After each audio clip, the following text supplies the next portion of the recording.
Bonsoir à tous, merci d'être avec nous. Nous allons vivre ensemble ce soir un pièce à conviction exceptionnelle. Nos invités sont les journalistes, nos confrères, Hervé Guéquière et Stéphane Taponnier. Vous les connaissez. Ils étaient partis en Afghanistan pour pièce à conviction. Ils n'avaient pas pu aller au bout de leur reportage. Ils ont été enlevés par des talibans. C'était le 30 décembre 2009. Votre captivité aura duré 547 jours. Vous avez été libérés le 29 juin dernier. Bonsoir à tous les deux. Bonsoir. La question qu'on a envie de vous poser, c'est comment vous allez? Je me tourne vers vous d'abord. Stéphane, comment allez-vous? Tout va bien. On a mis à profit ces mois pour faire un petit tour de France de remerciements de la famille, des proches, du comité de soutien et des anonymes. La vie quotidienne reprend son cours, donc tout va bien, oui. Et vous, Hervé? Oui, ça va, merci. Un mois de juillet fou, hein, plein de, évidemment, mobilisés sur le front des médias, mais aussi avec la famille, les proches, mon ami. Et puis le mois d'août, enfin tranquille, des vacances. Et puis de nouveau, j'ai replongé dans le travail pour faire cette émission parce que nous tenions vraiment à ce que nous avions tourné il y a presque 2 ans. Eh bien, il y ait un résultat qu'on vous montre l'Afghanistan il y a 2 ans, l'Afghanistan aujourd'hui. Vous vouliez dire quelque chose vis-à-vis de ces soldats français dont on va parler? Oui, tout à fait, parce que nous les avons suivis il y a 2 ans. Moi, j'en ai revu il y a quelques jours encore.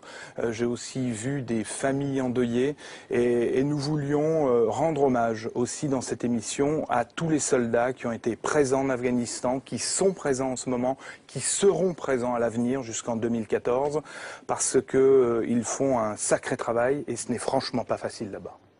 Alors dans cette émission, évidemment, on va d'abord découvrir le reportage que vous tourniez au moment où vous avez été enlevé. C'est une chance d'avoir pu récupérer ces images? Oui, en fait, récupérer, pas tout à fait. Lorsque nous sommes partis seuls sans l'armée française en Capissa ce jour du 30 décembre 2009, eh bien, nos 23 heures de rush étaient stockées dans notre chambre en toute sécurité. Et c'est pour ça que ces images ont pu être récupérées. C'est donc votre témoignage à tous les deux sur le travail des soldats français en Afghanistan, dans la vallée de Kapisa. C'était il y a 2 ans.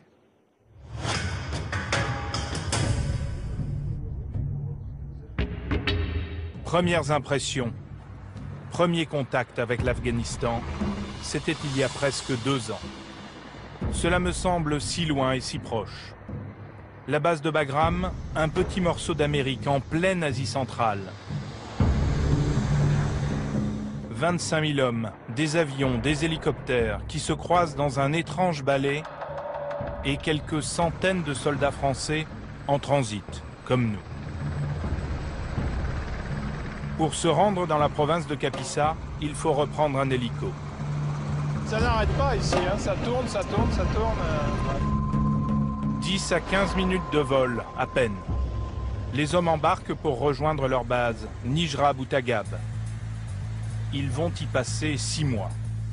Ce que nous voulons, les accompagner, vivre avec eux pendant 4 semaines, montrer et comprendre ce que font vraiment les soldats français en Afghanistan. J'ai le sentiment d'être dans un film. Ces images, il me semble les avoir vues 100 fois. Des montagnes arides, brutes. L'Afghanistan, cela fait 25 ans que j'en rêve. Là, j'y suis. C'est palpable, à ma portée.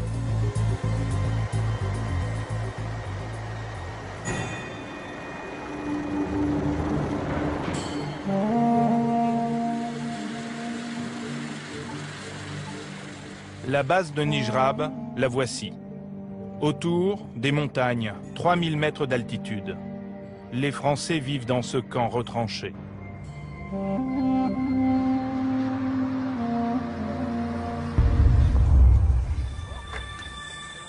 Dès le lendemain, première opération.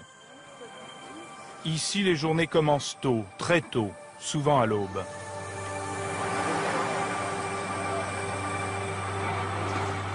En Afghanistan, sortir du camp, c'est déjà se mettre en danger. Nous prenons la route entre la base de Nijrab et celle de Tagab. Malgré les apparences, Nous ne sommes pas dans une vallée isolée, mais sur l'axe principal de la province de Kapisa, sous la menace permanente des talibans. Des démineurs sont déjà passés il y a quelques minutes. Mais les hommes que nous suivons vérifient une deuxième fois. Ils cherchent une mine, une bombe, que la route ne soit pas piégée. Tout le monde est aux aguets, tendu. Qu'est-ce qui peut se passer sur cette route-là? On va dire de tout, on ne sait pas. Là, vous sécurisez la route parce qu'il y a des convois qui vont passer pendant la journée, c'est ça? C'est ça, donc en fin de compte, nous on ouvre, on sécurise le convoi, on va se mettre en appui un peu plus loin, et une fois que la route est sécurisée de par plusieurs points d'appui, le convoi peut passer. Ça veut dire qu'aucun convoi ne passe sur une route d'Afghanistan sans être sécurisé. On part pas comme ça. Tout à fait. Jamais. Jamais. Notre mission, elle est là.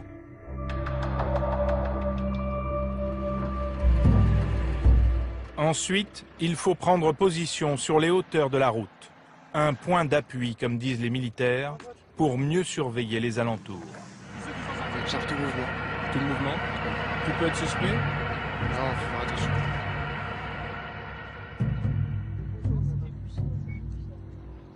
Mais finalement, qu'observe-t-on? Nous ne voyons rien, juste des montagnes, des rochers, quelques villageois, une route en contrebas et un convoi qui apparemment roule tranquillement dans la vallée. À ce moment, nous nous posons même la question, n'en font-ils pas un peu trop?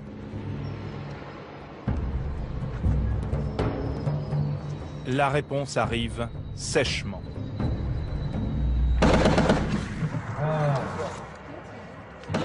Nous sommes en place ici depuis à peu près 10 h du matin. Il est 16 h, donc ça fait 6 heures qu'on est en place et évidemment on a été repéré par des talibans. Il y a eu des ripostes du côté français, il y a quelques tirs sporadiques du côté taliban, du côté afghan, peut-être des snipers. Et donc pour l'instant on reste en position et on voit ce qui va se passer. 5 minutes plus tard, l'ordre tombe. On dégage.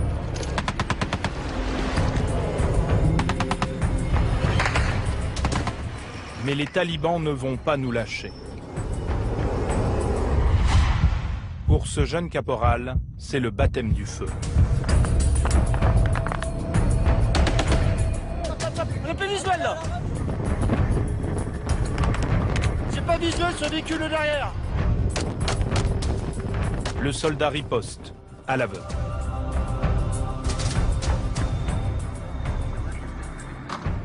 Retour à la base, sans casse, les talibans ont frappé comme d'habitude. Du coup, ils viennent du même endroit, les wadis à chaque fois. Les gens ont bien riposté et tout le monde est rentré.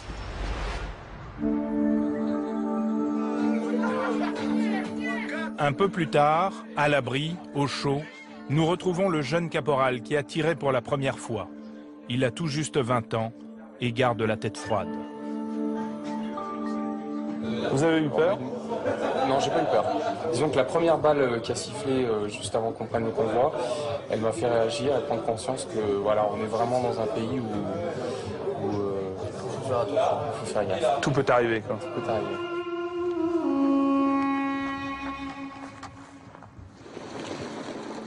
C'est donc ça la guerre en Afghanistan. Pendant des heures, il ne se passe rien. Et soudain, des coups de feu, des roquettes tirées par un ennemi qui surprend mais qu'on ne voit jamais. Et puis à nouveau le calme, total. Mais les talibans sont là, toujours. Cette route que les Français sont censés sécuriser traverse la province de Kapisa. Nous avons voulu en faire le cœur de notre reportage. Baptisée l'axe Vermont, elle relie les ports du Pakistan à la grande base américaine de Bagram au nord de Kaboul. Une bonne partie de l'approvisionnement de la coalition passe ici. Elle a été financée par les Américains, 50 millions de $. Ce jour-là, nous accompagnons le lieutenant Houghton, très fier des travaux réalisés. Naturellement, les talibans essayent de perturber les travaux, parce que ça, c'est le progrès. C'est important pour les gens d'ici. qu'ils en profitent et qu'ils comprennent que les talibans ne peuvent pas leur offrir cette route goudronnée, mais que le gouvernement, lui, en est capable. C'est le symbole parfait du progrès dans la région. Gagner les cœurs et les esprits, l'ambition de la coalition. Cette route doit aussi aider les villages à se développer. Le lieutenant Houghton fait attention aux moindres problèmes. Ils l'ont mal construit. Si l'eau passe à l'intérieur, le mur va tomber. Vous, les Américains, vous payez pour ça? Toi, tu t'y connais? Viens voir. L'eau est arrivée et ça commence déjà à se dégrader. Tous les murs vont tomber. Je vous assure qu'on va en parler aux sous-traitants. Merci beaucoup. On vérifie tout. C'est dur parce qu'en Afghanistan, comme vous voyez, on ne peut pas être sur les chantiers tous les jours. Nous dépendons des villageois pour nous tenir au courant de ce qu'il se passe. Vous avez besoin d'informations? Oui, absolument.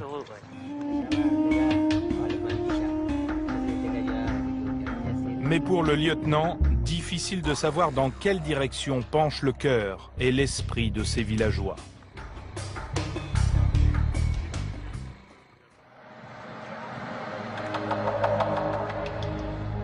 Ce matin-là, sur la base, ça bouge. Ils sont plusieurs dizaines.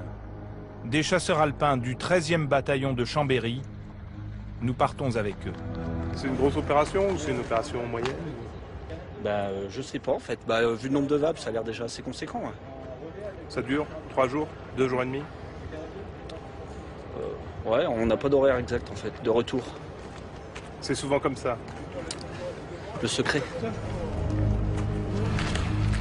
Le colonel Ponce est le chef de l'opération. Avec lui, nous comprenons que dehors, nous sommes déjà attendus. C'est le drone qui tourne au-dessus là. Qui a repéré des gens? Ouais. On sait que de l'autre côté de Wadi, là, il y a beaucoup de monde. Hein. Il y a du monde. Ah oui. Du monde, des talibans. Il s'agit d'attirer l'attention des insurgés. Une rencontre entre les vieux sages d'un village et des soldats français est prévue plus bas dans la vallée. En Afghanistan, on appelle ça une choura. Et pour que cette choura ne soit pas attaquée par les insurgés, il faut faire diversion. Nous sommes donc comme un pot de confiture pour les abeilles.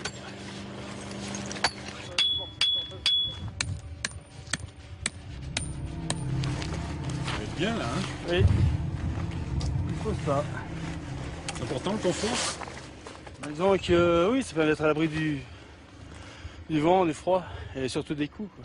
Et les coups ne se font pas attendre.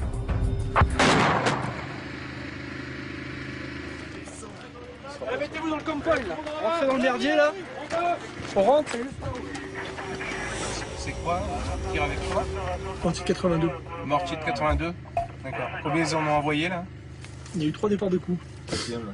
Enfin là le 4e, mais bon, ils ont entendu. Hein, donc, soit c'est un incident de tir, il s'est pris sur la gueule. Tant mieux pour lui.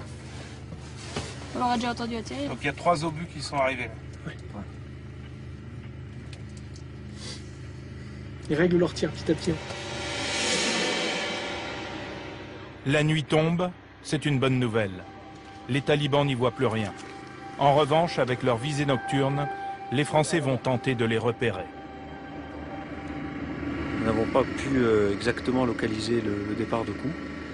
Et actuellement, deux hélicoptères Tigre ont rejoint très rapidement la zone pour nous aider à éventuellement localiser le mortier qui a tiré. C'est une situation qui est complexe. Nous sommes face à la vallée de Bedraou où les insurgés vivent au milieu de la population, donc ce qui rend la situation effectivement très difficile.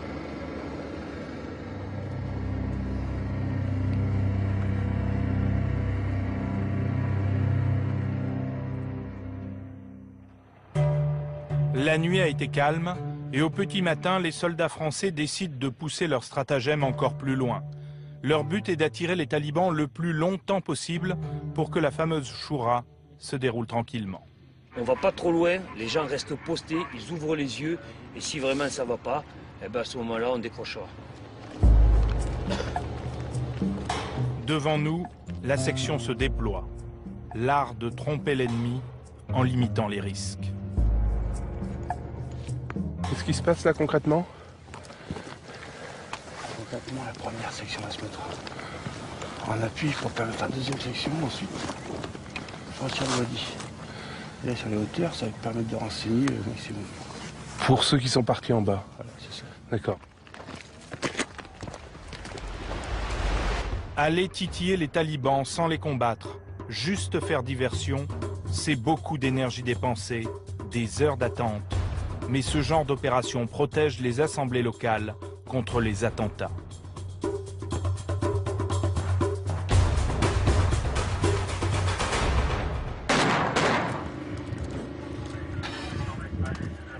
Et tout à coup, les obus recommencent à pleuvoir. Il est tombé où celui-là? Juste en dessous là. Les talibans sont là, toujours prêts à frapper, même aux abords de la route principale de Kapisa.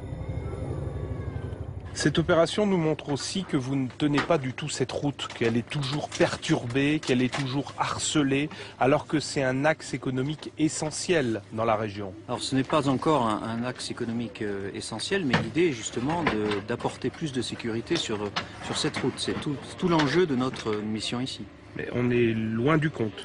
Alors je ne sais pas si nous sommes loin du compte, mais nous travaillons pour en tout cas. Combien de temps vous vous donnez pour sécuriser cette route, pour qu'elle soit enfin un axe économique viable? Écoutez, moi je ne suis absolument pas en mesure de vous répondre à cette question. C'est difficile, c'est compliqué comme travail? Oh, c'est un travail complexe. Si c'était simple, le problème aurait été réglé depuis longtemps et nous ne serions pas là. Quelques jours après ce tournage, nous quittons l'armée française.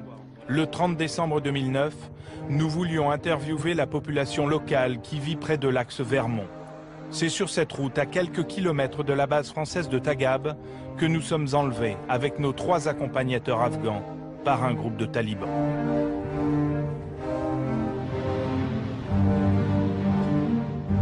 Deux ans plus tard, je veux revoir des anciens soldats d'Afghanistan. Ils ne sont pas nombreux à accepter de parler.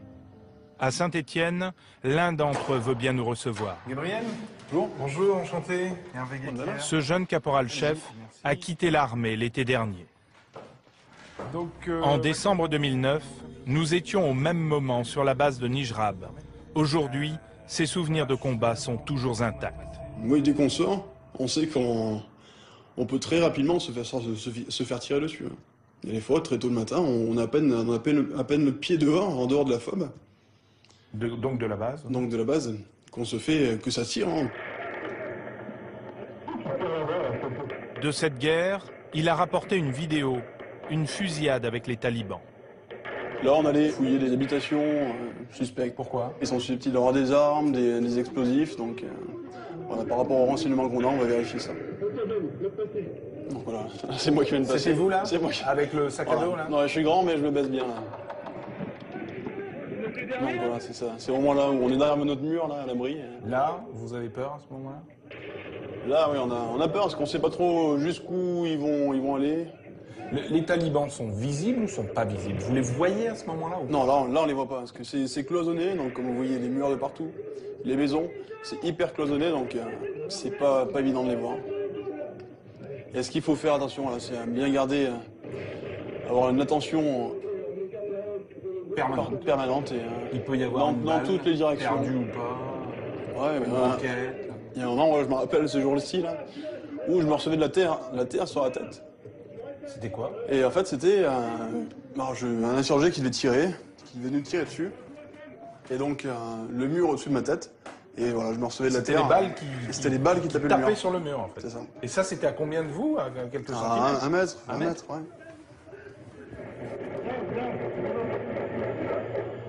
Les talibans scrutent vos faits et gestes, vous épient sans cesse et savent exactement quand vous sortez de la base et quand vous allez rentrer de nouveau dans la base? Ce qui est sûr, c'est qu'on est observé par tout le monde, par tous les villageois. Il n'y a pas de différence entre les insurgés et le simple villageois. Ça veut dire que voilà, derrière chaque individu, c'est potentiellement un taliban ou un insurgé. Est-ce que l'armée française contrôle la province de Kapisa ou pas? Franchement, la vallée, la vallée, non, c'est sûr que la France, non, ne contrôle pas la vallée de Kapisa dans sa totalité, en tout cas.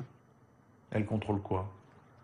Elle contrôle juste des fragments de la vallée, des parties qui sont proches des axes et proches des Des fragments tout le temps ou par moment seulement? Alors là, je pourrais pas vous répondre à ça, je sais pas. Vous étiez sur place? Oui, je sais bien. Mais non, ce qui est sûr, c'est que quand on n'est pas là, la sécurité n'y est plus. Vous n'êtes pas optimiste? Non, pour le pays, non, franchement. Après ce que j'y ai vu, non, je suis loin d'être optimiste. Gabriel se souvient aussi de l'atmosphère sur la base française après notre enlèvement par les talibans. Alors dans le camp, il y a une grosse effervescence suite à votre enlèvement. Beaucoup de sorties, beaucoup de checkpoints et barrages sur les routes pour essayer de vous localiser si jamais vous passiez dans un de ces véhicules. Il y avait encore plus de risques pour vous? Il y avait une colère aussi parce que ça vous mobilisait beaucoup? Oui, il y a peut-être une colère des grands chefs, mais nous, à notre niveau en tout cas, c'est sûr que voilà, quand on vous fait sortir à point d'heure pour aller faire des checkpoints, que vous sortez beaucoup plus qu'avant, même si on veut retrouver les journalistes, au bout d'un moment on s'amuse et c'est vrai que bon... Au bout de combien de temps? Est-ce que ça a duré longtemps? Oui, ça a duré longtemps, donc au bout de quelques semaines, les gens commencent à se fatiguer un peu, c'est que les militaires sortaient beaucoup, donc ils dormaient peu, on sortait la nuit, on restait le jour, donc en permanence on était sur le terrain. À l'époque, un autre homme était lui aussi en première ligne en Afghanistan, l'ancien ambassadeur de France à Kaboul. Monsieur Damécourt, bonjour. Hervé Guéquière, enchanté. Ça faisait longtemps que je voulais vous voir. Jean Damécourt était au cœur de la négociation. Aujourd'hui à la retraite, il nous reçoit chez lui à Paris. C'était du renseignement humain ou c'était un drone qui nous a repérés? Les deux. Les deux? Le diplomate a été prévenu quelques heures après notre enlèvement. Donc je me doute bien. Ça a été quoi votre première réaction? Merde. Oui, d'autant plus que... Jean Damécourt m'explique qu'une opération commando pour nous libérer, très risquée pour nos vies, n'était qu'un ultime recours. La priorité, c'était le dialogue avec les ravisseurs. On peut regarder, parce que ça c'est le tout début, cette vidéo où vous rencontrez en fait des représentants des services secrets afghans.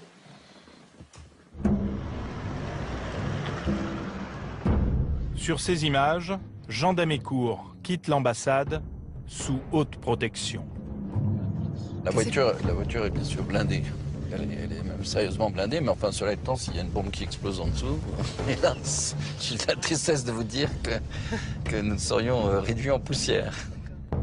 Le diplomate fait le point avec le ministre de l'Intérieur de l'époque, Hanif Atmar, qui est déjà en contact avec les ravisseurs.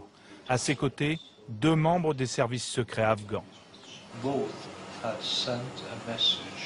J'ai fait passer le message.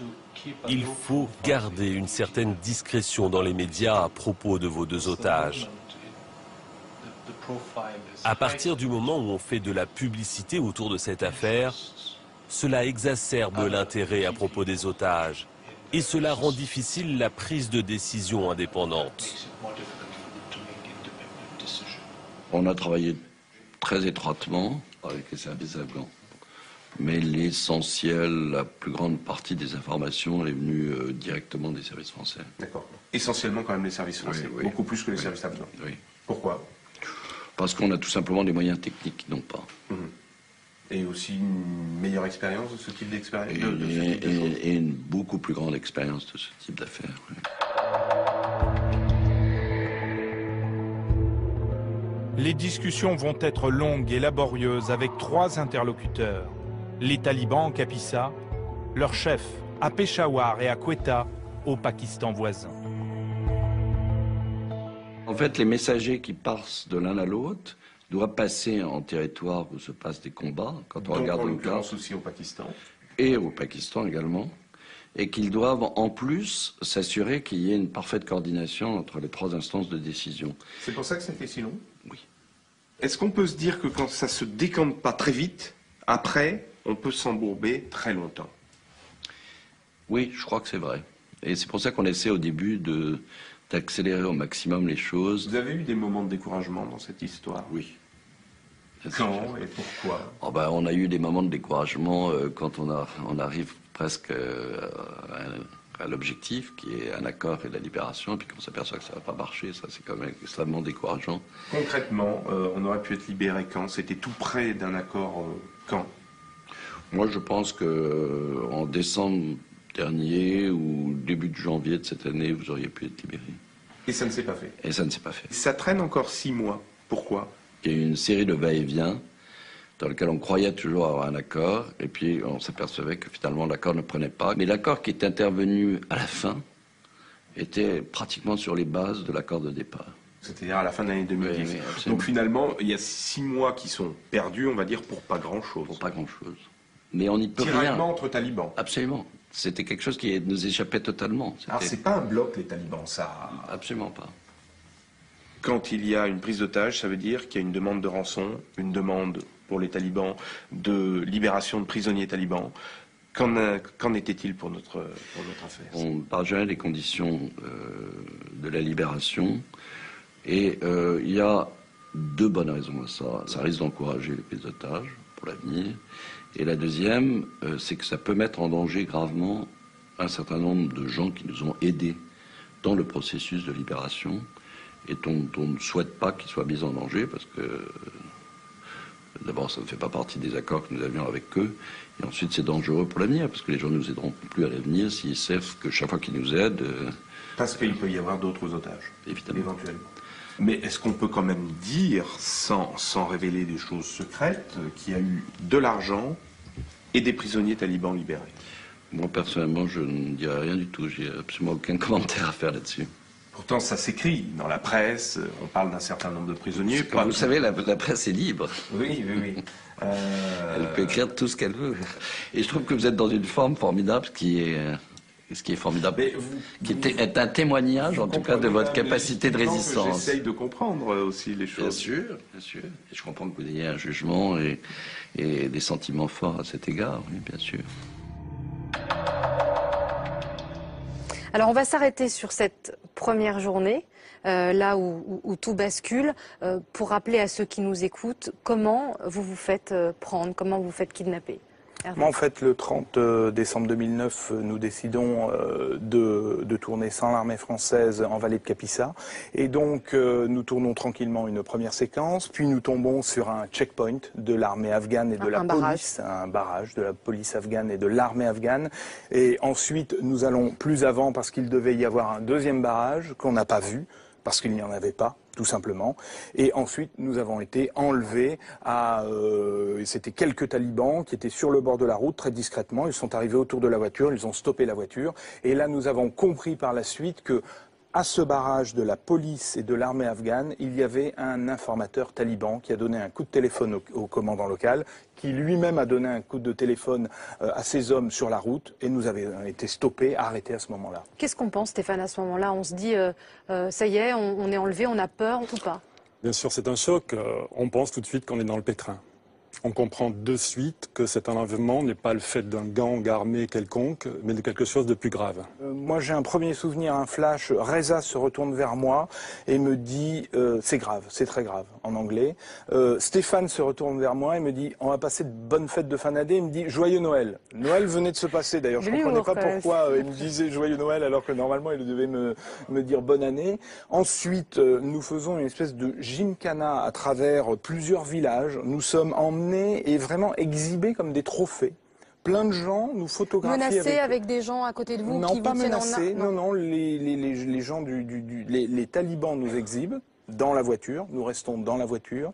Les villageois qui nous voient semblent un peu interloqués, comprennent ensuite que nous sommes des Occidentaux, commencent à nous photographier pour certains avec leur téléphone portable. Le gymkhana dure à peu près, on va dire, entre 30 et 45 minutes. Et ensuite, nous descendons de la voiture. Et là, c'est vrai, Stéphane me précède de 20-30 mètres. Il rentre dans un enclos et je le vois mis contre un mur. Moi, il me met contre un mur aussi. Je vois des hommes en armes devant nous. Et là, l'espace de 10 à 20 secondes, j'ai un flash, comme dans les films. Est-ce qu'ils vont nous exécuter comme des chiens au pied de ce mur ou pas? Et bon, la peur se dissipe très vite parce que finalement, on nous emmène, et on nous emmène dans une maison. Est-ce que vous savez à ce moment-là qui sont vos ravisseurs? Comme tu l'as dit, après cette exhibition un petit peu paniquante, parce qu'on ne sait pas qui est qui, là, un homme assez imposant s'avance et nous dit qu'il est commandant taliban et qu'il prend les choses en main, quoi. Et à partir de là, nous, ça nous rassure, bien sûr, parce qu'il y a une hiérarchie et il y a qu'un visage et quelqu'un qui dirige, parce qu'on n'a pas donné l'impression, lors de toute notre exhibition, que quelqu'un dirigeait quelque chose. Et là, quelqu'un prend les choses en main. Vous n'étiez pas, comme on peut l'imaginer parfois, nous, vu de Paris, dans une grotte avec des combattants, mais vous êtes, vous le disiez, dans des villages le plus souvent. On n'est pas isolé dans une maison perdue au fin fond de la montagne. On est très souvent dans un village, ça c'est vrai. Mais en plus, on est dans une pièce d'une maison familiale. Et c'est là toute la difficulté pour les talibans, c'est de trouver des maisons qui soient faites ainsi, c'est-à-dire une pièce totalement isolée, où on ne peut pas avoir contact avec le reste de la famille, sauf le chef de famille, qui est souvent un taliban ou un proche des talibans. Donc c'est totalement paradoxal. Alors, dans ces conditions que vous décrivez, qu'est-ce qui est le plus difficile, Hervé ? Je crois, moi, avec du recul, avec ces plus de 4 mois de recul, je me dis qu'il y a eu à peu près, en tout cas pour moi, 3 phases. La phase d'abattement au début, et où on se questionne, où on se dit, on se questionne entre nous, combien de temps ça va durer, ça va pas durer très longtemps. On se parle des autres otages dont on se souvient, les otages du Liban, plus récemment les otages d'Irak. Ça a duré 6 mois pour certains. Oh là là, mais non, 6 mois c'est pas possible. Ça a duré 1 an, 2 ans ou 3 ans pour d'autres, et là non, on n'ose même pas imaginer. Et on se dit ça va durer 1 mois, peut-être 2 mois, peut-être 15 jours. Et puis ensuite la lassitude arrive. Ensuite nous avons été séparés mi-avril 2010. Moi je me retrouve 8 mois seul entre mi-avril et mi-décembre 2010. Stéphane et Reza sont parfois ensemble, parfois seuls pendant ces 8 mois. Donc c'est vraiment le cœur de la période de détention. Là moi je plonge vraiment dans une période de déprime assez difficile, où là je n'accepte pas ma condition d'otage et je sais que ça va durer longtemps. Et comme le disait fort justement Hervé, on est au sein d'une maison. En fait, on est à côté de la vie parce qu'on entend tous les bruits de la maison. On entend la cuisine, les enfants, les femmes, du bruit dehors, les oiseaux. Mais vous ne le vivez pas, ça. Vous ne le vivez pas. Le soleil sur votre peau, il y a longtemps que je l'avais oublié, quoi. En fait, notre seule sortie, c'est la gestion des toilettes. C'est la nuit, c'est 1 fois par jour. C'est la difficulté de cette détention, quoi. Le peu de nourriture, la gestion des toilettes et l'ennui quotidien. Et on demande, on s'exprime, on demande à ces geôliers, il faut que je sorte, il faut que je mange, ou c'est eux qui imposent leurs règles? On leur demande tout le temps, après ils font ce qu'ils veulent. Mais on les a pas laissés tranquilles, oui. Est-ce que vous entendez parler des discussions, des rendez-vous, des négociations pour vous libérer? Évidemment. Notre seule activité quotidienne, c'est d'avoir des informations sur notre libération. Donc nous les questionnons sans arrêt. Mais très vite, nous comprenons qu'ils ne savent pas grand-chose. Ou l'information part de la vallée pour remonter ensuite dans les montagnes est complètement déformée, quoi. Donc la confiance que nous avions dans nos geôliers était toute relative. On était obligés sans arrêt de faire des recoupements entre les radios, nos discussions interminables sur un adjectif, un article, une négation ou un conditionnel pouvaient nous mener des heures de discussion en étant toujours peut-être pas d'accord. Alors on va revoir ensemble maintenant cette vidéo qui avait été tournée par vos ravisseurs. Est-ce qu'on imagine que oui, vous vous rappelez très bien de ce tournage? Parfaitement bien, c'était le 1er avril 2010 et il était à peu près 17 h, donc on s'en souvient très très bien. Et on bougeait 2 jours après. Et on bougeait 2 jours après, effectivement. Et pour cette vidéo enregistrée le 1er avril, les talibans ont une demande qui est vraiment très précise.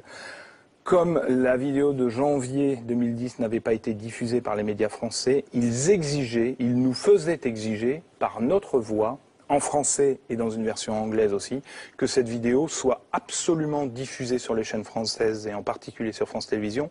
Autrement, ils nous exécutaient. Donc dire ça, c'est compliqué. Est-ce que vous y croyez à ce moment-là? Vous y croyez toujours un peu. Vous ne voulez ne pas y croire. L'après-midi a été assez détendu. La fin de l'après-midi, quand nous avons donc enregistré ça vers 17h, en tout cas pour moi, j'étais assez serein jusqu'à la soirée, mais je vous assure que les 2 nuits qui ont suivi, j'y ai pensé toutes les minutes de la nuit, parce que je me dis, bon, ok, c'est du bluff, c'est pas vrai, ils veulent mettre de la pression, mais qui sait? Qui sait? Qui sait? Alors, il y a toujours cette petite incertitude. De toute façon, dès le début de notre kidnapping, Hervé et moi avons compris quelque chose. Qu'il n'y avait aucun intérêt à nous exécuter. Pourquoi? Pour des raisons évidentes. Ils ont une chance unique d'avoir 2 journalistes français. Ils allaient négocier et demander des choses. Et je me souviens aussi de quand on a tourné cette vidéo, j'allais pas dire, ça n'a pas tourné de bon enfant, mais moi, sérieusement, je n'y croyais pas. Je n'y croyais pas, et eux, je pense, n'y croyaient pas non plus. Alors vous faites aussi des rencontres, de drôles de rencontres. Je crois qu'il y a des Tchétchènes ou oui, non, c'est pas des Tchétchènes en fait. Voilà, c'est le 15 juin. Là, on sent que c'est nous. En fait. Voilà, ouais, voilà. C'est le 15 juin 2011, donc il n'y a pas si longtemps. Là, on sent que les choses commencent à bouger, à évoluer. Donc, nous changeons de vallée. Et lorsque nous arrivons dans cette maison, il y a des invités qui ne sont pas prévus. C'est-à-dire, il y a un groupe de talibans qui doit nous recevoir et il y a des voisins qui sont là. Et en Afghanistan, on ne met pas dehors ces voisins. Même si quelqu'un arrive et ne doit pas être vu, ce qui était notre cas. Et donc, pour masquer, pour masquer notre présence, le taliban qui dirige le groupe leur dit à ces 2 villageois qui ne sont là et c'était pas prévu, non, mais vous inquiétez pas, ces 2-là sont des Tchétchènes, ce sont des terroristes tchétchènes et ils viennent ici combattre avec nous et de toute façon ce sont des kamikazes et dans 2-3 jours ils vont se faire sauter. Donc j'ai vu à leur regard qu'ils étaient très dubitatifs. Moi, j'ai pas l'air franchement d'un Tchétchène. Donc ensuite, le taliban dit oui, mais lui c'est un Russe islamisé et Stéphane est un vrai Tchétchène. Il y a eu un doute, mais enfin qu'on soit considéré comme des kamikazes tchétchènes, ça tient quand même. C'est assez ubuesque et des situations comme ça, il y en a eu plusieurs. Alors Hervé et Stéphane, il était évidemment délicat pour vous de repartir en Afghanistan. Vous n'étiez pas forcément contre Hervé, mais c'était pas possible. Non, moralement, j'étais pas contre. J'étais prêt à retourner en tout cas avec l'armée en Kapisa et à Kaboul. Mais c'est vrai que je pense que mes proches n'auraient pas trop apprécié et France Télévisions ne voulait absolument pas, donc on a passé le relais. Alors Hervé, vous avez passé le relais à Pierre Babet, journaliste de la rédaction spécialiste des questions de défense. Et Stéphane, vous avez passé votre caméra à Denis Bassompierre. On regarde leurs images.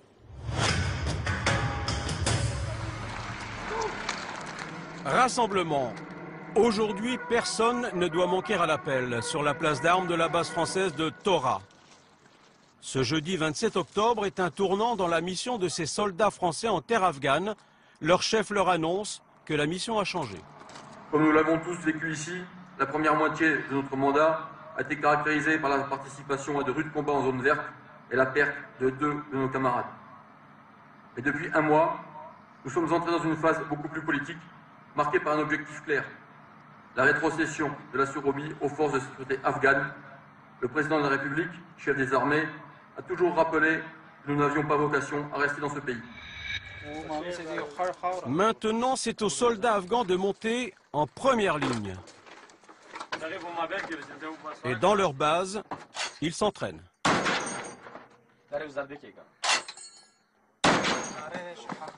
La mitrailleuse d'Achaka, on la connaît bien maintenant, hein? Vous savez pourquoi on l'utilise? C'est pour tirer loin quand il y a beaucoup d'ennemis. Ici, les instructeurs français sont toujours présents, mais ils ne font plus que superviser la formation des soldats par les officiers afghans. Ils sont très ordonnés, même si ça paraît un petit peu archaïque pour nous Européens, mais ils sont très ordonnés, ils sont méticuleux, mais ils ont leur façon de faire, qui est peut-être un petit peu déstabilisante au début, mais qui fonctionne très bien.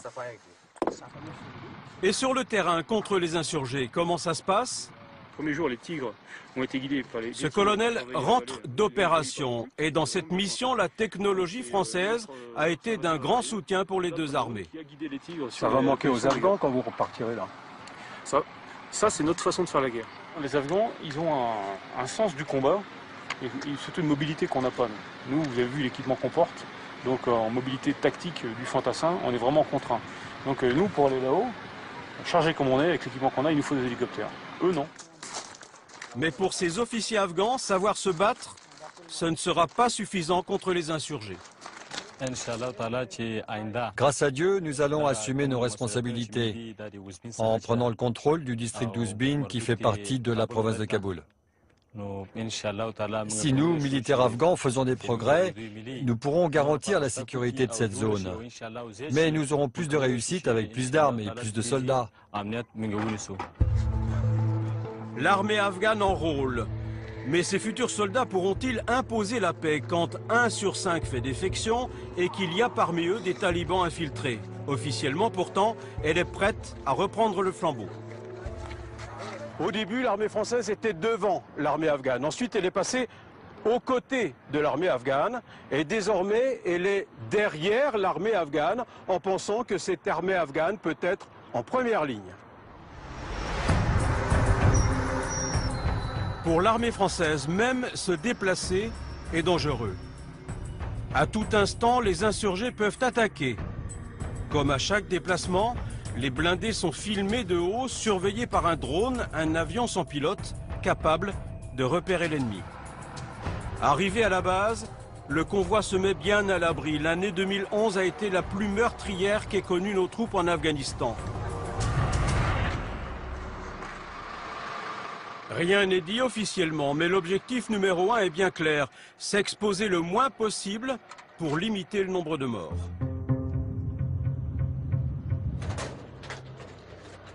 Les mesures de sécurité ont été renforcées car le danger menace jusqu'à l'intérieur du camp. Tout véhicule ou même les personnes à pied qui rentrent dans la FOB doivent être contrôlés. C'est une menace qui est particulièrement active en ce moment. C'est des camions piégés, éventuellement même à l'insu des personnels civils qui livrent. Quand les camions sont garés à l'extérieur, ils peuvent être piégés par les insurgés.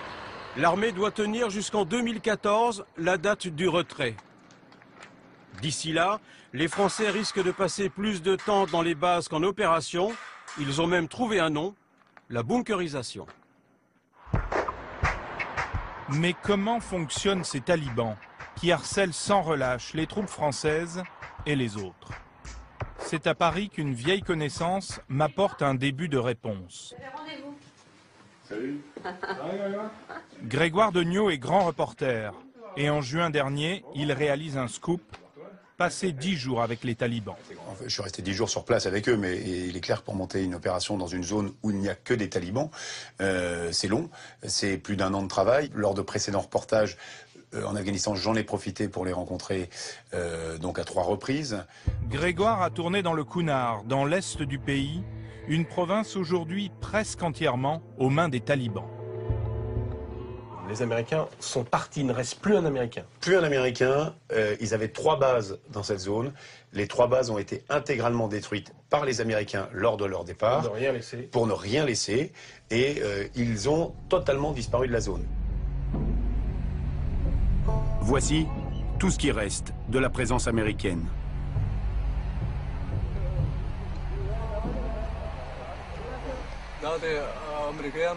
C'est la base américaine. Grâce à Dieu et au combat des Moudjahidines, ils ont été obligés de détruire leur base de leurs propres mains. Les talibans et leurs alliés sont tous persuadés que très vite, ils vont reprendre le pouvoir. L'Afghanistan redeviendra un émirat islamique où des règles strictes seront appliquées. Descends. Ici, il y a déjà un responsable des bonnes mœurs. C'est le chef de la police, du vice et de la vertu. Bonjour. Remonte un peu ton pantalon. Pourquoi tu te rases la barbe? Oh, comme ça. Voilà. Se raser est un péché capital. Se raser était un usage dans la tribu de Lot qui s'adonnait à la sodomie. Nous ne pouvons commettre pareil péché mortel. En plus, se raser la barbe nous fait ressembler aux femmes. Et cette ressemblance est maudite. Ça fait partie des vices, n'est-ce pas?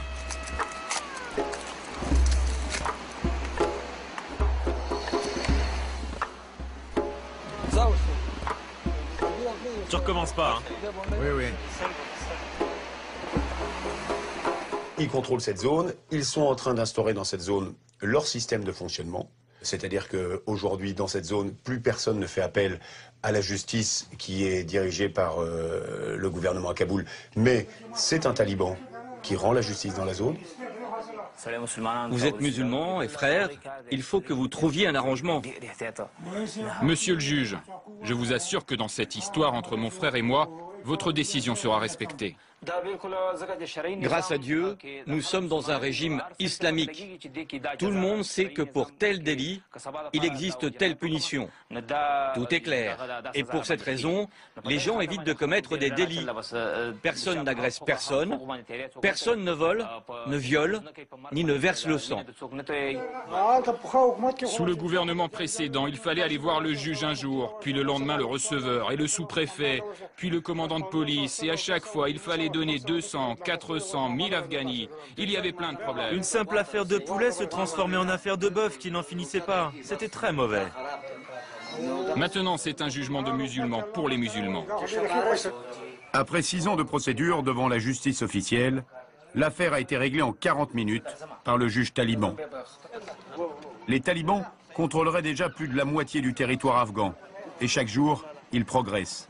Donc les talibans gèrent tout de la vie quotidienne finalement dans cette zone. Ils gèrent tout de la vie quotidienne. Mais il y a une chose qui est absolument hallucinante, que je ne connaissais pas et que j'ai découvert, c'est que néanmoins, il y a toujours de l'argent du gouvernement afghan, allié des Américains, etc., qui arrive chez les talibans. C'est-à-dire que les profs dans la zone qui donnent des cours qui sont conformes à l'éducation souhaitée par les talibans, ces profs sont payés par le gouvernement de Kaboul. Les routes sont entretenues avec l'argent qui vient de Kaboul, les ponts sont reconstruits avec l'argent qui vient de Kaboul, les médecins sont payés par Kaboul. Donc on a une espèce de cohabitation entre les talibans finalement et le gouvernement de Kaboul. Voilà. Ce qui arrange énormément la population. C'est-à-dire que la population est très contente d'avoir la sécurité grâce aux talibans et le respect des traditions. Et d'un autre côté, d'avoir quand même de l'argent qui arrive et que ça puisse fonctionner. Et ça, ils le doivent au gouvernement de Kaboul. Les Américains partis du Kunar, les talibans peuvent mener leur guérilla dans une autre vallée, toute proche, la Kapisa, là où se trouvent les Français.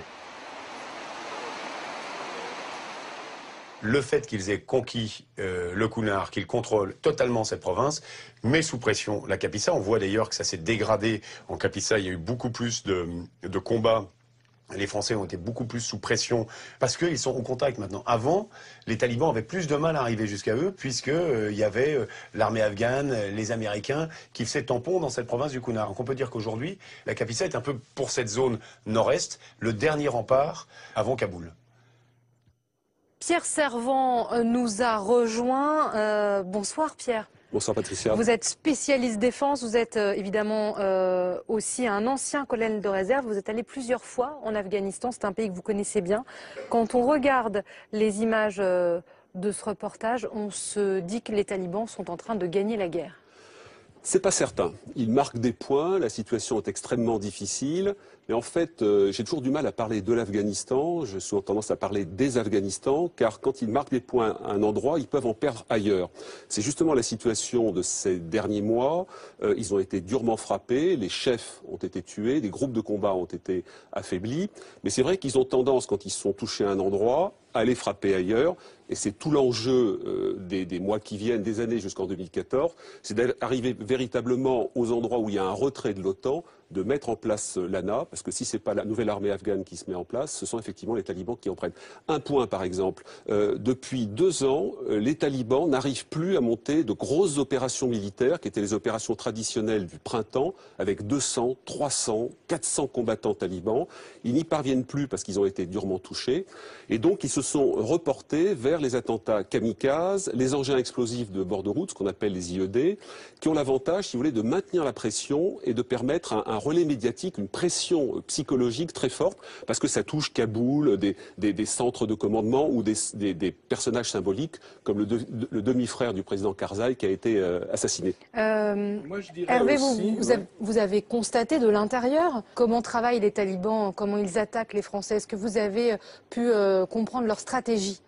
Moi, ce que j'ai pu comprendre après de très longues discussions, entre autres avec un de nos geôliers, c'est que il gère la pénurie. C'est-à-dire qu'il m'a raconté un jour, il était en train de faire une opération, il avait vidé tous ses chargeurs, il n'avait plus de chargeurs. Et les Français ripostaient, et il s'est mis à prier dans son trou en se disant, mais faites, mon Dieu, il disait comme ça, il nous disait comme ça, notre traducteur nous traduisait comme ça, faites qu'ils arrêtent de tirer, je n'ai plus rien. Parce que à l'arrière, eh bien, ils n'ont pas une logistique extraordinaire. Il manque de munitions de toute façon. Une autre fois, il m'a raconté comment il faisait pour faire croire aux Français qu'ils étaient nombreux. Ils étaient 5 ou 6. Ils se mettent chacun à un poste en hauteur et ils tirent tous en même temps. Mais comme ils sont cachés dans des trous, derrière des murets, etc. Les Français ne savent pas si c'est un tireur, 10 tireurs ou 20 tireurs. Mais... je voudrais juste ajouter, je pense que les talibans ne peuvent pas gagner la guerre, mais en même temps, ils empêchent la coalition de la gagner. Ce sont, si j'ose dire, des empêcheurs de tourner en rond. De faire la paix. Ou plutôt, faire la paix correctement. Oui, voilà, c'est ça. Et c'est toute leur technique. Il faut quand même pas oublier que les talibans... C'est difficile d'estimer leur nombre, mais les vrais talibans, les combattants à plein temps, sont 15 à 20 000.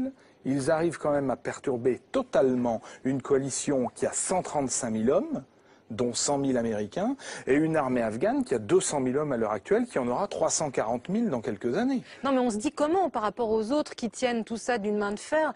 On va partir, ça va être le chaos. Alors c'est pas certain. Du côté de la nouvelle armée afghane, c'est vrai qu'il y a des tas de difficultés. Vous avez un taux de désertion. Moi, les chiffres que j'ai sont un peu moins importants que ceux que Pierre Babet a donné, autour de 10%. Mais en fait, ce qui est important de voir, c'est que dans un bataillon afghan, dans ce qu'on appelle un kandak, certains sont très bien tenus par leur chef parce qu'ils sont engagés, ils sont devant les troupes, ils gardent pas les soldes pour eux, et donc ceux-là tiennent la route.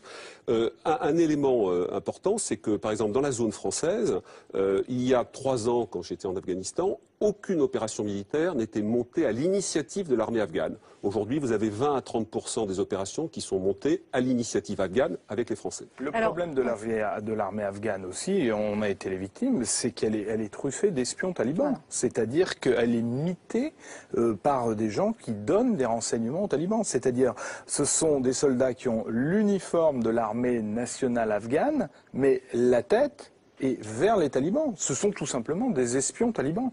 Et c'est ça le gros problème de cette armée et de cette police aussi. Alors, il faut rappeler que depuis 10 ans, c'est une opération extrêmement meurtrière en Afghanistan. Plus de 30 000 civils afghans ont été tués et environ 3 000 soldats, parmi eux plus de 75 Français. Pierre Servan, on voit que chaque année, le bilan est plus lourd pour la coalition. Comment vous expliquez cela? Nous avons la perception d'une aggravation, notamment parce que beaucoup de Français ont été tués cet été, parce que les talibans font effort sur la zone dans laquelle les Français se trouvent, parce que c'est la voie d'accès à Kaboul. Et pourtant, les chiffres donnés par l'OTAN, et l'OTAN est assez réglo sur ces chiffres, montrent que sur l'année 2010-2011, il y a beaucoup moins d'attaques talibanes qu'auparavant, mais néanmoins, vous avez des morts, et les Français ont été en première ligne sur ce combat, encore une fois, parce qu'ils sont en tampon, en quelque sorte, par rapport à Kaboul. Alors, officieusement, la nouvelle stratégie, la nouvelle consigne qui aurait été donnée au plus haut niveau à l'armée française, ce serait de ne plus sortir pour qu'il n'y ait plus de morts d'ici à l'élection présidentielle. Est-ce que vous confirmez? Alors, je ne suis pas sûr. Enfin bon, il faut comment dirais-je, l'état-major des armées donne un certain nombre d'éléments. Les Français, comme le reste de l'OTAN, veulent absolument aujourd'hui passer la main aux Afghans, et c'est pour ça que vous avez beaucoup plus d'opérations montées par les Afghans eux-mêmes, et c'est assez normal parce qu'il ne reste plus que 2-3 ans véritablement pour que cette armée, avec tant de difficultés et de fragilité, monte en puissance pour assurer sa sécurité.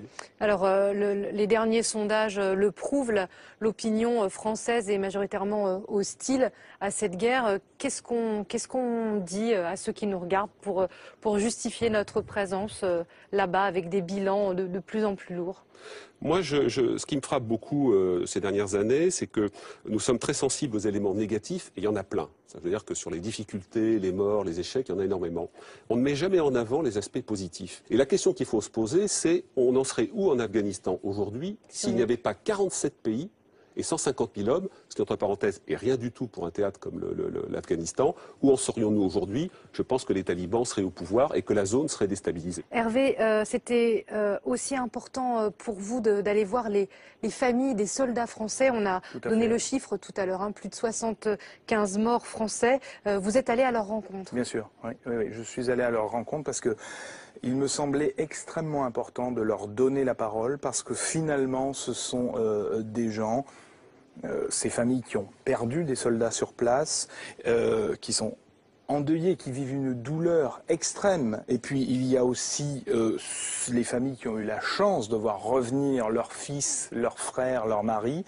Et malgré tout, ces gens-là sont aussi très marqués par cette guerre.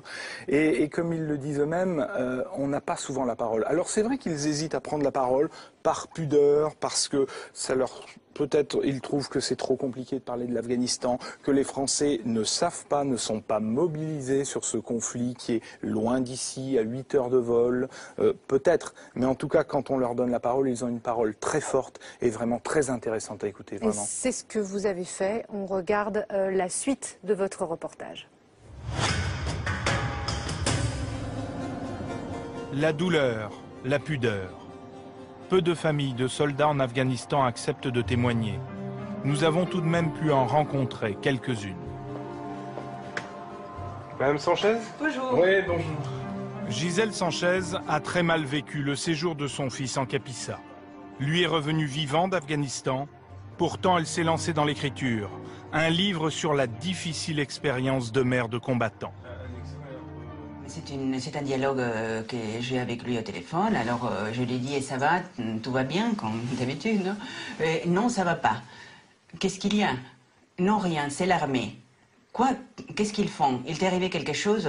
Non, rien du tout, mais ça ne va pas. Je ne sais pas vraiment pourquoi on est ici, les missions n'ont pas de sens, elles me semblent arbitraires, je ne vois pas l'utilité. L'opinion générale chez les soldats, c'est qu'on est ici pour se faire tuer pour rien. Mais ils sont pour l'engagement de la France en Afghanistan?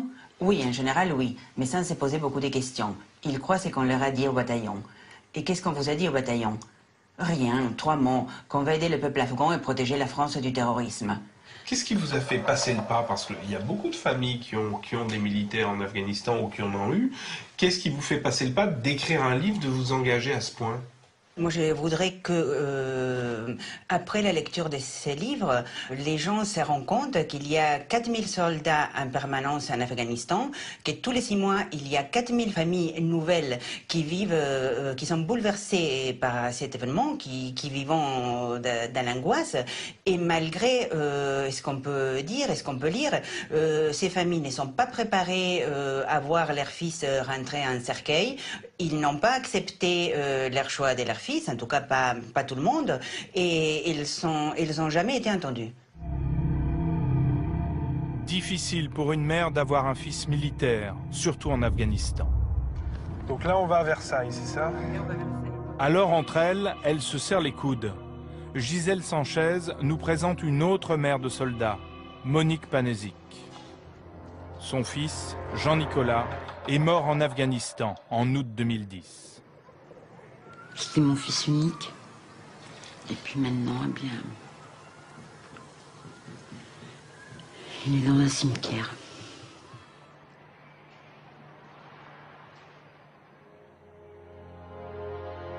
Le caporal-chef Panezic s'était engagé à l'âge de 20 ans dans le 21e régiment d'infanterie de marine de Fréjus. Il meurt à 25 ans d'une balle en pleine tête dans la vallée de Kapisa. Il a été décoré de la Légion d'honneur à titre posthume. Quand on me dit « Vous devez être fier de votre fils est un héros », vous savez, moi, mon fils à sa naissance, j'étais déjà fière de lui, c'était déjà mon héros. Dès que j'ouvre les yeux le matin, mon fils m'obsède. Sa disparition m'obsède. Et puis, on a eu beau me dire qu'il n'avait pas souffert, je me poserais toujours des questions.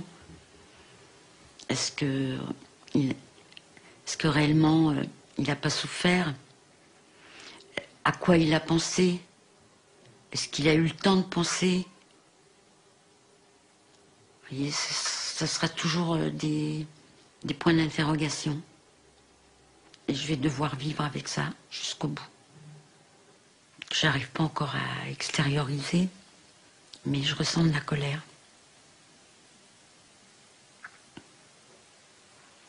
Elle est là-dedans, elle est enfouie là-dedans. Elle demande qu'à sortir. Je ne sais pas si ça arrivera un jour. Et il est temps que ça cesse. C'est vrai qu'il faudrait que les troupes rentrent en France, reviennent, quoi, qu'ils les fassent revenir. Mais paradoxalement, j'ai l'impression que mon fils aura été tué pour rien. Vous comprenez ce que je veux dire? Qu'il n'y ait plus de morts. Qu'il n'y ait plus de morts. Qu'ils rentrent tous. Mais tous ceux qui ont laissé leur vie, y compris mon fils, pour moi, ils seront morts pour rien.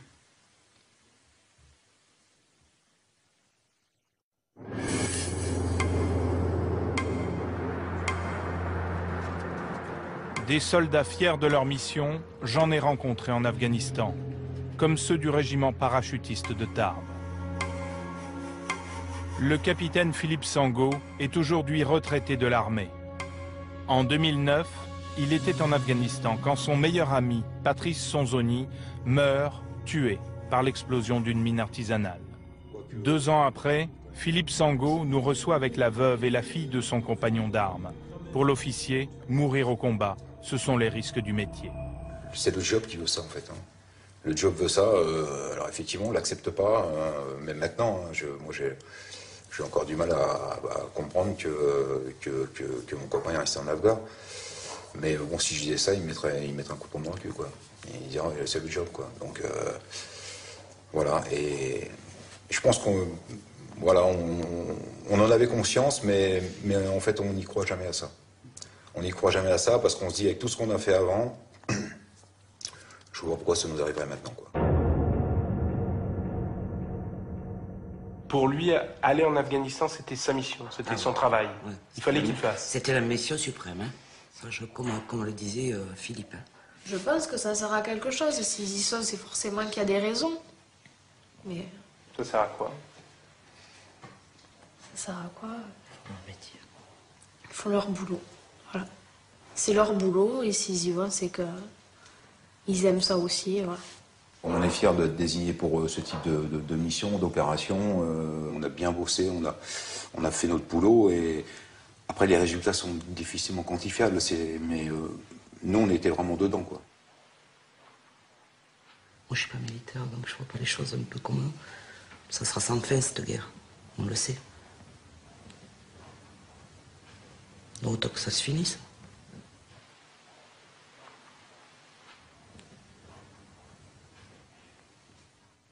Faites-les rentrer. Faites-les rentrer. Limite, ils auraient pas dû y aller. Voilà. Pour finir comme on fait, ils auraient pas dû y aller. Ou on y va et on va jusqu'au bout des choses, ou alors on les envoie pas. Une guerre pour rien? Pour rien, ouais. Vous voyez le résultat au bout de 10 ans, ce que ça donne.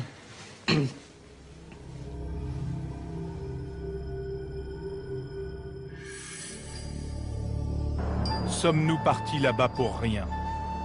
Entre la douleur de familles françaises et un engagement militaire qu'on a vraiment du mal à définir, il y a pourtant 10 ans de présence étrangère et un pays qui a changé. En 2001, pratiquement aucune fille n'était scolarisée. Aujourd'hui, elles sont 3 millions. Pour les garçons, on est passé de 1 à 5 millions. 460 milliards de dollars dépensés par les Américains pour la guerre et l'aide au développement.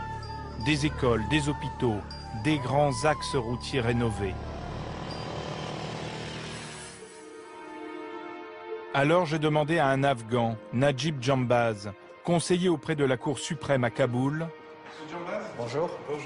Bonjour. et à Jean Damécourt, l'ancien ambassadeur de France, si l'Afghanistan peut se sortir d'un conflit où le manque de vision, dès le début, coûte cher aujourd'hui.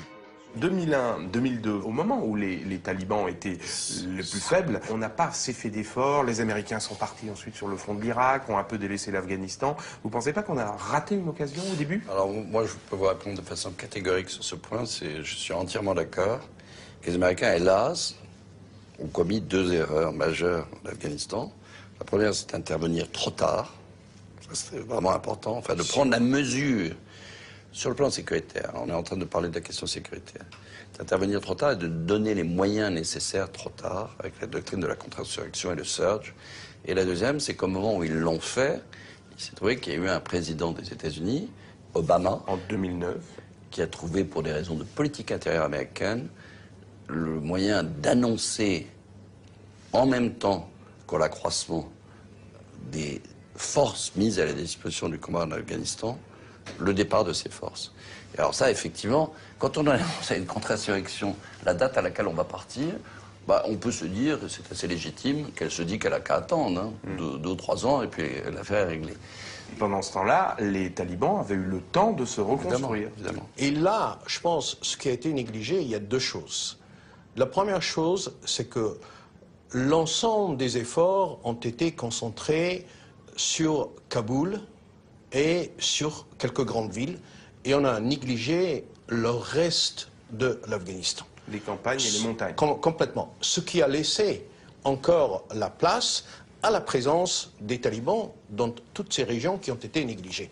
Et la deuxième chose qui est aussi importante, on a négligé le lien qui existait entre les talibans afghans et la population. C'est quoi ce lien? Ce lien est quelque chose d'un peu forcé. Là où vous n'avez pas l'ordre, là où vous n'avez pas la sécurité, là où vous n'avez pas la justice, envers qui les gens vont se tourner? Ils vont se tourner vers ceux qui sont en mesure d'assumer votre sécurité, qui est en mesure de faire la justice et qui est en même temps en mesure de défendre vos droits. Donc, les talibans. Est-ce qu'il y a un futur politique possible en Afghanistan sans les talibans? Moi, je vais être très clair sur cette question. Je ne pense pas qu'on puisse arriver à une solution pacifiée sans intégrer les talibans. Voilà ma réponse. Je sais pas. Je suis entièrement d'accord. Les solutions politiques à la situation actuelle de l'Afghanistan doivent incorporer les talibans. On ne peut pas faire autrement. Dans ce cadre, il n'est pas impensable que les talibans participent en fait réellement au pouvoir local. Une fois qu'ils seront installés dans la gestion du pouvoir local dans des provinces, je pense que leur attention sera plus portée sur la réalité du pouvoir, ses problèmes et aussi ses avantages, et moins sur les combats qui actuellement les opposent. Par quoi on a commencé pour ramener cette sécurité en Afghanistan? Par une guerre. Et on a négligé complètement le côté négociation et l'intégration dans cette négociation des talibans. Et je pense qu'il faut aussi ne pas oublier un autre point. Les talibans sont plus forts qu'ils n'étaient en 2003 ou 2004, puisque là, ils avaient été complètement affaiblis et chassés du pouvoir. Ils sont revenus aujourd'hui au devant de la scène. Mais est-ce qu'ils sont en mesure de reprendre le contrôle du pays? Absolument pas. Là, non. Aujourd'hui, ils sont en mesure de perturber gravement le pays. Oui. Oui. Mais moi, je voudrais rajouter un autre point. On n'a pas prononcé le mot Pakistan. Le Pakistan est un élément essentiel du soutien à l'insurrection afghane. Les Pakistanais n'ont pas intérêt à ce qu'il y ait une stabilité en Afghanistan. Ils considèrent comme extrêmement dangereux une alliance de l'Afghanistan avec l'Inde, qui existe pourtant, parce qu'ils considèrent qu'elle les prend à revers dans le conflit que le Pakistan a avec l'Inde et qui date de la période de l'indépendance. Et la peur du Pakistan, ça doit être pris en tenaille, exactement, entre l'Inde à l'est et l'Afghanistan à l'ouest. Mais alors, voilà. Au final, en 2 mots, optimiste, pessimiste? Il n'y a pas de solution sécuritaire en Afghanistan. La solution est une solution politique. Parce qu'il ne faut pas oublier que plus il y a de gens qui meurent dans la population civile, cela emmène encore un attachement plus important envers le mouvement des talibans. Voilà Hervé, Stéphane, on parle de l'Afghanistan, de cette situation depuis plus d'1 heure. Ça a occupé votre vie pendant près de 2 ans. Est-ce que vous revenez profondément changé de cette expérience, Stéphane? Évidemment, il y a un avant, il y aura un après. De là à dire que beaucoup de choses ont changé, je ne sais pas, c'est relativement tôt pour le dire. Mais on est très vite rattrapé par les petits tracas quotidiens et le tourbillon de la vie, ça c'est clair. Oui. Hervé ? Oui, je crois que changer, oui. Profondément, je ne sais pas encore. Changer, évidemment, parce que en juillet, je me rappelais les bonnes anecdotes. Aujourd'hui, des choses beaucoup plus dures me remontent. Je ne sais pas jusqu'où. Donc parfois, c'est perturbant. J'ai un sommeil agité. Bien malin qui pourrait dire ce qu'on appelle le stress post-traumatique, où ça commence, où ça finit, et ce qu'on vit. Je crois que chaque individu est différent. Et moi, je ne sais pas moi-même ce que je ressentirai dans quelques semaines et dans quelques mois. Vous en avez tiré un message, une leçon pour vous, pour les autres, Stéphane ? Bien sûr, il est évident qu'on a énormément de monde à remercier. Le premier contact qu'on a eu notre libération, c'est la DGSE qui a fait un travail formidable. Et l'armée française, on ne le répétera jamais assez, a fait un travail formidable. Les politiques se sont impliqués. Quand on est arrivé ici, qu'on a vu cette foule à Villacoublay, c'était énorme. Évidemment, on dit un gros merci, un chaleureux merci à tous ces gens, bien sûr.